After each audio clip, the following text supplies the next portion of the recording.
Hello there, Nick here.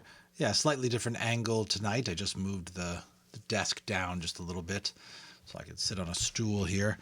I was out rowing on the Atlantic this morning, a little hobby of mine, and quite exhausting, but still wanted to get a reading in for you all. So, sitting on the stool this evening, hopefully you will indulge me in that. Let's pick up on Mrs. Frisby and the Rats of NIMH and this chapter, The Marketplace. And if you just recall, there's been a revelation to Mrs. Frisby that her husband died a year ago, giving this powder to Dragon to make Dragon the cat fall asleep. Now we're going to find out if Mrs. Frisby wants to risk the same thing for the sake of her family. Let's get into it. The Marketplace. Mrs. Frisby's head was buried in her arms. "I never knew," she said. "All I knew was that he didn't come back. But I never knew what happened. I didn't even know he knew you. Why didn't he ever tell me?" Justin touched her shoulder gently. "It's hard for you to learn it this way, so suddenly," he said. "We thought about telling you when it happened, but we decided we shouldn't. It wouldn't have done any good." "You ask why Jonathan never told you about us," Nicodemus added. "He had a reason, a good one. Still, he worried about it a lot, and he might have told you in the end. But then it was too late." "What was the reason?" Mrs. Frisby raised her face. There were tears on her cheeks, but she had stopped crying. "To answer that, I would have to tell you quite a long story, a whole story about us, and Nim, and Jonathan, and how we came here. He came with us, you see. I don't mind doing that, but I don't know if there is time now." "I think there is," said Justin, "if Mr. Ages and I go and get the powder while you're telling it." "With this leg," said Mr. Ages glumly, "that will take long enough to tell it twice." "I had forgotten," Justin said contritely. "Would it be better if I went alone?" "No," said Mr. Ages. "There are so many different powders in my storeroom, you wouldn't know which to bring back. I'll go with you, but we'll go slowly." "And I," said Arthur, "will see about the equipment for tonight. We'll need shovels, crowbars, block and tackle, rollers." He left still listing tools. Nicodemus had said to Mrs. Frisby, "I think that we, too, should leave the library. There will be others coming in, like Isabella, to practice reading, and some to do research." "Research?" "We've got some new books on agriculture, farming, gardening, fertilizing, things like that, and we're studying them. It's part of the plan." "I don't know what the plan is." "No," agreed Nicodemus, "but when I've told you our story, you'll understand that, too." He opened the door and led the way and led Mrs. Frisby down the corridor, past several more doors, all closed. He stopped before one, which he opened. "My office," he said. "Please come in."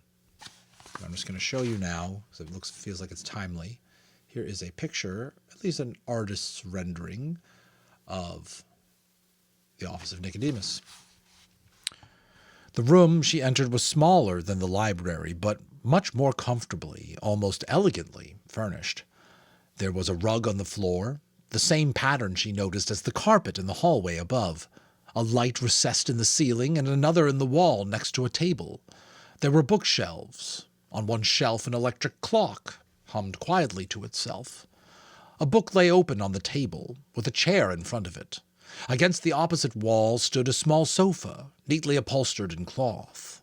But what attracted Mrs. Frisby's attention most was a box in one corner of the room, a box with dials and a small light shining on the front. From this box came the soft sound of music. She listened, entranced. "You like music?" said Nicodemus. "So do I." "This must be a radio." Again, something vaguely remembered from what Jonathan had once told her. Music. She had heard it only 2 or 3 times in her life, when the Fitzgibbons had left a window open and someone was playing inside. And never up close. It was a lovely sound. And I'll just pause a beat there. I think it's always cool to see a different person's perspective on something we take for granted, like music. Yes, said Nicodemus. We didn't get it for music, of course, but to hear the news. Still, as long as it's here, why not use it? He sat down, and so did Mrs. Frisby once again. Now, he said, I will tell you about NIMH. You'll be interested, I think, because your husband was part of it. And when I'm finished, I think you'll see why he felt he could not tell you himself. The story begins, Nicodemus continued, not at NIMH, but at a marketplace on the edge of a big city. It was called the Farmer's Market, a great square of a place with a roof over part of it and no walls to speak of. There, every early morning, the farmers arrived from all over the surrounding countryside with trucks full of tomatoes, corn, cabbages, potatoes, eggs, chickens, hams, food for the city. One part of it was reserved for the fishermen, who brought crabs and oysters and bass and flounders. It was a fine place, noisy and full of smells. Can you just picture that?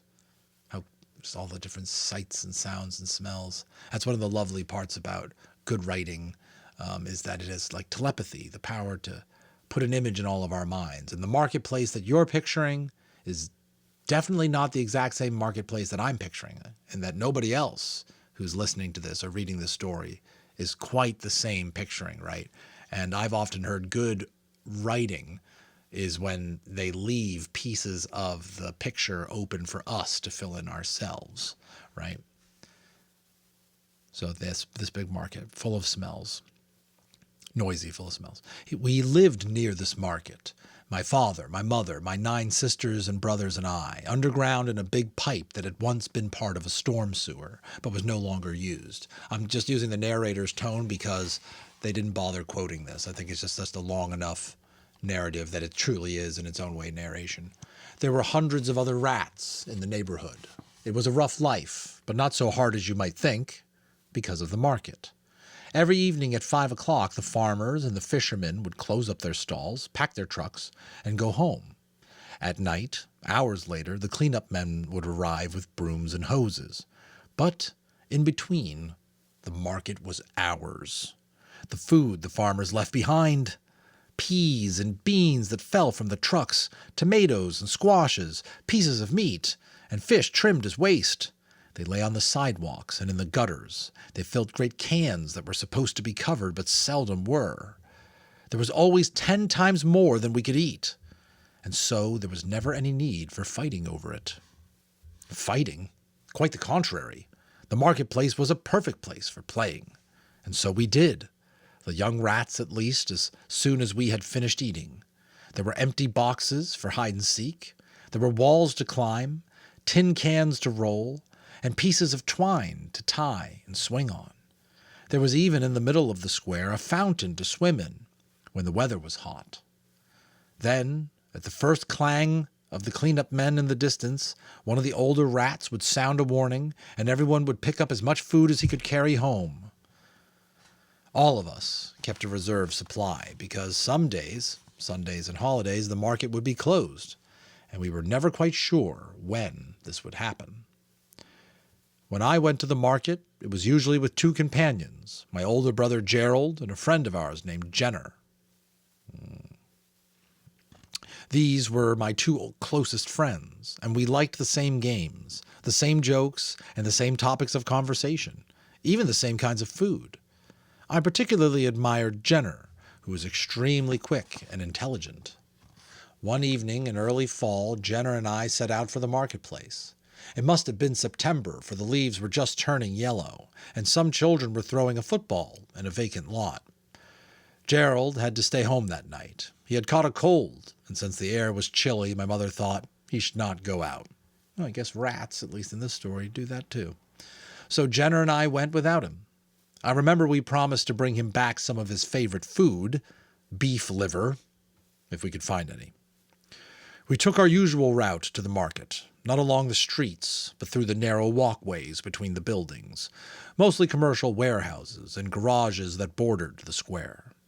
As we walked, we were joined by more rats. At that time of day, they converged on the marketplace from all directions. When we reached the square, I noticed that there was a white truck. There was a white truck of an odd square shape parked in the street bordering it, perhaps a block away. I say I noticed it. I did not pay any particular attention to it, for trucks were common enough in that part of town. But if I had, I would have noticed that printed on each side of it were 4 small letters, NIMH. I would not have known what they were, of course, for at that time neither I nor any of the other rats knew how to read. It was growing dark when we reached the market, but through the dusk we could see that there was an unusually large supply of food, a great mound of it near the center of the square, away from the roofed-over portion. I suppose that should have served as a warning, but it didn't. I remember Jenner's saying, "They must have been really busy. They must have had a really busy day." And we ran joyfully towards the pile along with several dozen other rats. Just as we reached the food, it happened. All around us suddenly there was shouting. Blinding searchlights flashed on, aimed at us and at the mound of food, so that when we tried to run away from it, we could not see where we were going. Between and behind the lights there were shadows, moving swiftly, and as they came towards us I could see that they were men in white uniforms carrying nets, round nets with long handles. "Look out!" cried Jenner. "They're trying to catch us!" He darted in one direction, I in another, and I lost sight of him. We all ran, straight towards the men with the nets. There was no other way to run. They had us encircled. The nets flailed down, scooped, flailed again. I suppose some rats made it through, slipping between the men and past the lights. I felt a swish. A net just missed me. I turned back and ran toward the mound, thinking I might hide myself in it. But then came another swish, and that time I felt the enveloping fibers fall over me. They entangled my legs, then my neck. I was lifted from the ground along with 3 other rats, and the net closed around us. Chilling, kind of to see what would be, what's probably pure terror to the mind of a rat would be an ending scene like that. So that ends the chapter. Let's keep going. We're on a bit of a roll here. Let's continue to this next chapter called In the Cage. I wonder where it's going to be set. Yeah, okay. All right. Mrs. Frisby said, "But why did they want to catch you? And how did you ever get away again?"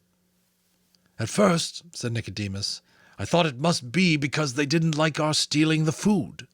And yet you could hardly even call it stealing. It was waste food, and all they did with it was haul it away to the city incinerator. So what harm if we ate some of it? Of course there were some people who just dislike rats, whether they're doing any harm or not." "And mice, too," said Mrs. Frisby. "True," said Nicodemus, "though not so much as rats, I think. Anyway, that wasn't the reason at all. But what the real reason was, I didn't find out for a while. As to getting away, that too didn't happen until much later." "No, I was firmly and inextricably caught, snared in the net and helpless," Nicodemus continued. "When the man who held it saw that he had 4 rats, he pulled a drawstring that closed it up. He put the net down and picked up another, an empty one. He moved into the square, leaving us to lie there. I tried gnawing my way out, but the strands were made of some kind of plastic, as hard as wire. The noise and movement began to die down eventually. I suppose the rats in the square had all either been caught or had escaped. I heard one man call to another, 'I guess that's the lot.' Someone else was turning a light this way and searching the rest of the market area. Not a one to be seen. We could hide and wait for another wave." "There won't be another wave. Not tonight. Probably not for 4 or 5 nights." "Word gets around." You mean they communicate? A third voice. You bet they communicate. And the next time they do come, you can be sure they'll case the place carefully. We were lucky. These rats haven't been bothered for years. They'd grown careless. How many did the lab order? Someone was turning out the lights one at a time. 5 dozen. How many have we got? About that. Maybe more. Let's load the truck. In a minute or so, I felt myself being lifted up, and swinging back and forth in the net, I was carried with my 3 companions to the white truck. To the white truck I had seen earlier. Its back doors were open, and it was lighted inside. I could see that its whole interior was a large wire cage. Into this our net was thrust. The man then opened the drawstring, and we were dumped onto the floor, which was covered with sawdust. The other nets were emptied one at a time the same way. And in a few minutes there was a good-sized crowd of us on the floor, all more or less dazed, and all, if I was typical, terrified. The cage was locked, the doors clanged shut, and the lights went out. I heard the truck motor start. A second later, the floor lurched beneath me. We were moving. Where were they taking us? For what purpose? Then, in the dark, I heard a voice beside me. Nicodemus. It was Jenner. You can imagine how glad I was to hear him, but I was sorry, too. Jenner, I thought maybe you got away. I was in the last net. I was in the last net. I thought I saw you across the floor. Where are you going? Where are we going? I don't know. What's a lab? A laboratory. Yes, but what is it? I don't know. I've just heard the word somewhere. Well, I think it's where we're going, whatever it is. The truck rumbled along through the dark, over bumpy streets at first, then at a higher speed over a smooth highway. There were no windows in the back, so it was impossible to see where we were going. Not that I would have known anyway, never having before been more than 6 blocks from home. I think we drove for about 2 hours, but it might have been less before the truck slowed and turned and finally came to a stop. The back doors were opened again, and through the wire wall of the cage I saw that we had come to a building, very modern, of white cement and glass. It was square and big and 10 stories tall. Night had fallen, and most of its windows were dark, but the platform to which our truck drove us was lighted, and there were people waiting for us. The door opened, and 3 men came out. One of them pushed a cart, a hand truck piled with small wire cages. The man beside him was dressed in a heavy coat, boots, and thick leather gloves. A third man wore heavy horn-rimmed glasses and a white coat. He was obviously the leader. The men from the truck, the ones who had caught us, now joined the men from the building. How many did you get? Asked the man in the white coat. Hard to count. They keep moving around. But I make it around 60 and 70. I make it between 60 and 70. Good. Any trouble? No, it was easy. They acted almost tame. I hope not. I've got enough tame ones. Oh, they're lively enough, and they look healthy. Let's get them out. The man with the gloves and the boots then donned a wire face mask as well and climbed in among us. He opened a small sliding trap door at the back of our cage. A man outside held one of the small cages up to the opening, and one at a time we were pushed out into our individual little prisons. A few of the rats snarled and tried to bite. I did not, and neither did Jenner. It was too obviously futile. When it was finished, the man in the white coat said, 63. Good work. A man from the truck said, Thanks, Dr. Schultz. And we were racked on the hand truck and wheeled into the building. Dr. Schultz. I did not know it then, but I was to be his prisoner and his pupil for the next 3 years. We spent the rest of that night in a long white room. It was, in fact, a laboratory with a lot of equipment at the one end that I didn't understand at all then, bottles and shiny metal things and black boxes with wires trailing from them. But our end held only rows of cages on shelves, each cage with a tag on it, and each separated from its neighbors by wooden partitions on both sides. Someone came around with a stack of small jars and fastened one to my cage. A little pipe led through the bars like a sipping straw, drinking water. Then the lights were dimmed, and we were left alone. The cage was my home for a long time. It was not uncomfortable. It had a floor of some kind of plastic, medium soft and warm to the touch. With wire walls and ceilings, it was airy enough. Yet, just the fact that it was a cage made it horrible. I, who had always run where I wanted, could go 3 hops forward, 3 hops back again, and that was all. But worse was the dreadful feeling, I know we all had it, that we were completely at the mercy of someone we knew not at all, for some purpose we could not guess. What were their plans for us? As it turned out, the uncertainty itself was the worst suffering we had to undergo. We were treated well enough, except for some very small, very quick flashes of pain, which were part of our training, and we were always well fed through the food. Scientifically compiled pellets was not what you'd call delicious. But of course, we didn't know that when we arrived. And I doubt any of us got much sleep that first night. I know I didn't. So, in a way, it was a relief when, early in the morning, the lights snapped on and Dr. Schultz entered. There were 2 other people with him, a young man and a young woman. Like him, they were dressed in white laboratory coats. He was talking to them as they entered the room and walked toward our cages. 3 groups, 20 for training on injection Series A, 20 on Series B, and that will leave 23 for the control group. They get no injections at all, except for the test, exactly even. Except to keep the test exactly even, we will prick them with a pain needle. Let's call the groups A, B, and C for control. Tag and number them A1 through A20, B1 through B20, and so on. Number the cages the same way, and keep each rat in the same cage throughout. Diet will be the same for all. When do we start the injections? As soon as we're through with the tagging. We'll do that now. George, you number the tags with the cages. Julie, you tie them on. I'll hold. So the young woman's name was Julie. The young man was George. They all put gloves on, long, tough plastic ones that came to their elbows.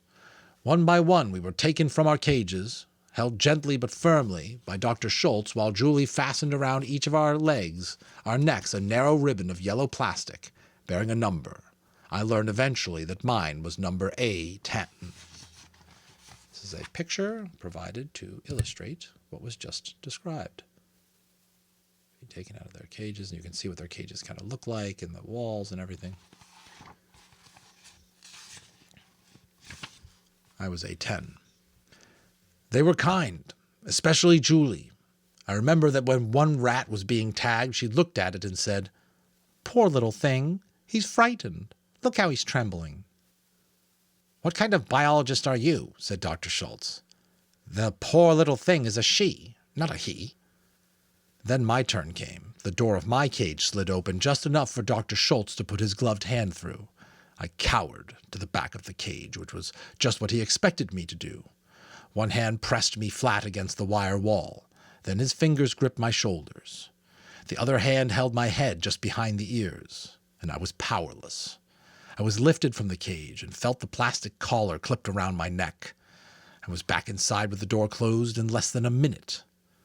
The collar was not tight, but by no amount of tugging, twisting, or shaking was I ever able to get it off. I watched through the wire front of my cage as the others were caught and tagged. About 6 cages down from me, on the same shelf, I saw them put a collar on Jenner. But once he was back in his cage, I could see him no longer. A little later in the morning they came around again, this time pushing a table on wheels.